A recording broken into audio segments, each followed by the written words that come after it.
Hello, and thank you for coming to St. Luke's. Today, our story starts in Jerusalem, and many people feel conflicted about Palm Sunday. It is 2 days smashed into one, with a Holy Week left out and in between. To understand Palm Sunday, our Good Friday mashup, a little geography can be helpful. Jerusalem, in Jesus' time, was the walled city, and it was the shape of Florida and was built on a hill. The Gihon Spring is inside the city walls to the south, in the oldest part of the city. The estimated population was about 40,000, but it swelled to 250,000 for festivals like Passover. And it is surrounded by hills, as if the state of Florida had a bunt pan going all around it. And there are 11 gates in the walls, and each with about 10 historical names. And today 4 of them are sealed. But today we're only concerned with 2 gates. So let's begin with the Western Gate. The Western Gate is sometimes called Jaffa's Gate or David's Gate, and it has 3 watchtowers. Most churches have their doors facing to the west. Now, King David was the most important warrior king in Israel's history. And Pilate used that gate because he wanted to emphasize the might of the Roman Empire. And he entered by horse. Now, entry by horse had the social equivalent of entry by tank. And Pilate passed by the platform where he was to hear legal cases. But the crowds that were usually there to beg, today were largely missing. According to the 1908 Jewish Encyclopedia, the year prior to Jesus' crucifixion, Pilate ordered 4,000 people to be massacred for resisting Rome at Passover. Thus, Pilate is a provocative representative of Rome, the chief tax collector and the chief judge. He is there because of last year's trouble.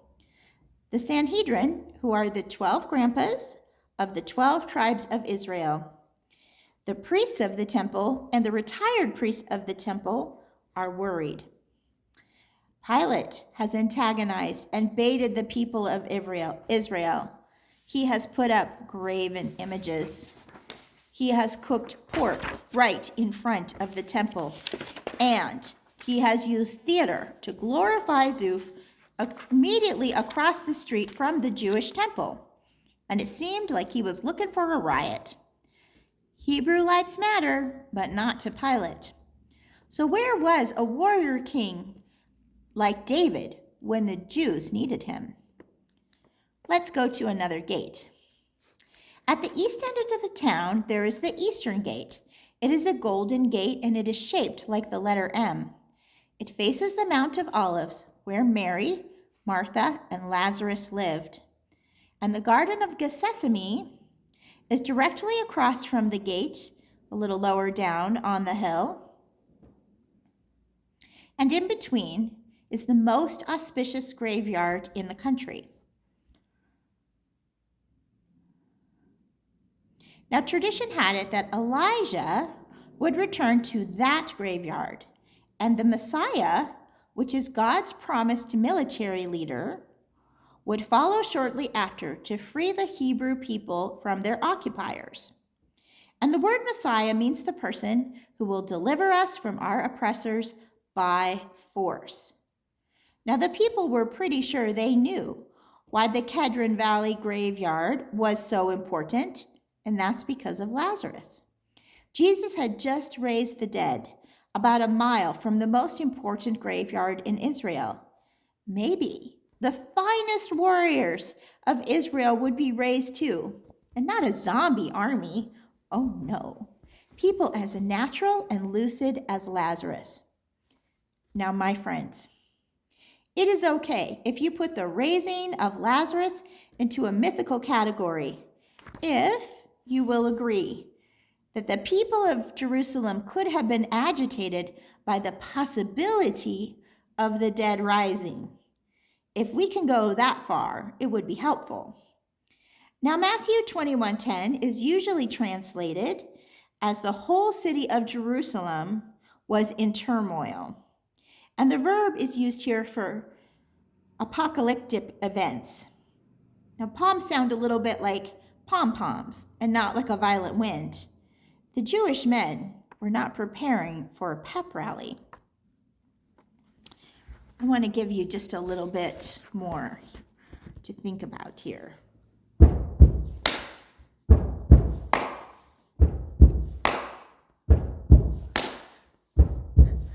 Can you imagine that sound? The people noticing as Jesus comes into the country, into the city. Now, the people of Israel were primed for a riot, proclaiming Jesus as Messiah, the King of Kings and the Son of God. And those words were treasonous, and they were the titles of Tiberius Caesar.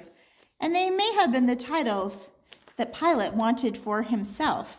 It was not unusual for a governor to want his boss's job. Now, the truth is, I wish that Palm Sunday was still separated from the Passion, so that we had one day to focus on humanity's chance to choose nonviolence. Jesus did not enter as a warrior. He came on a borrowed donkey. It is the social equivalent of a rented bicycle. And just because Jesus and King David were both born in Bethlehem, and because people wanted a warrior, they called Jesus the Son of David. But Jesus called himself the Son of Humanity, or the Son of Man. Now, make no mistake, Jesus was an enemy of the Roman Empire because of what people called him: Messiah, King of Kings, Son of David. Any non-citizen who was an enemy of the state would be crucified. Jesus became too much for the Jewish political and religious authorities later that week. Jesus would clear the newly remodeled Jewish temple of dedicated animals for sacrifice, and no doubt the prayers of those 4,000 dead killed the year before. He upset the financial stability of the temple during the busiest time of the year and proved that the religious and political leaders of Israel could not control even one popular rabbi. So let's talk about the Sanhedrin. The Sanhedrin, the 12 oldest grandpas of the 12 tribes of Israel, the priests of the temple, and the retired priests of the temple confronted Jesus after he cleared the temple. And they said, "What are you thinking?"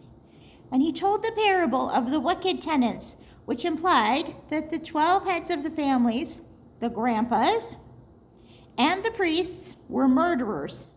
Jesus implied that they had the favor of God, and that favor of God would be given away to others, and that they would be crushed for rejecting him. The Kedron Valley graveyard was quiet.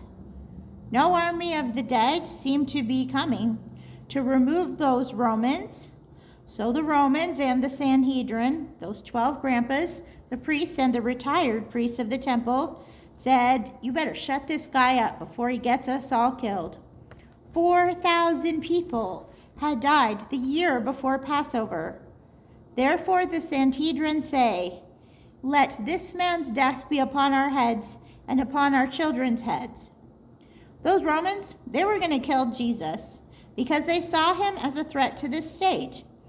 And the Jews agreed that he should die, not just because he insulted the religious institution, but because even a murderer like Barabbas was just one more person alive. Both the Romans and the Sanhedrin were certain that they were saving thousands of lives. That western gate, that gate of violence and empire, is the gate of sunset. It's the fear of decline. It's the gate of darkness. Most of us have seen the stomach-turning deaths of the last year. That's quite a graveyard. Humanity is in turmoil. If there was a great windstorm or an earthquake, it couldn't be more frightening. The cross, brothers and sisters, was our invention, not God's. The cross is an instrument of torture, a method of intimidation created by the leadership of Rome that needed to keep its critics quiet and intimidated. And it's not distant. It was only about 6 feet tall. We are the ones who demand an eye for an eye. But we cannot look into the face of our own cruelty. I wonder, with scholar Mike McHargue, if Jesus' sacrifice on the cross was not an answer to God's wrath, but an answer to ours. I wonder if God, having listened to us cry for blood, decided to offer his body to be tortured, and his very blood to say, will this be enough? It's so tremendous. Another earthquake.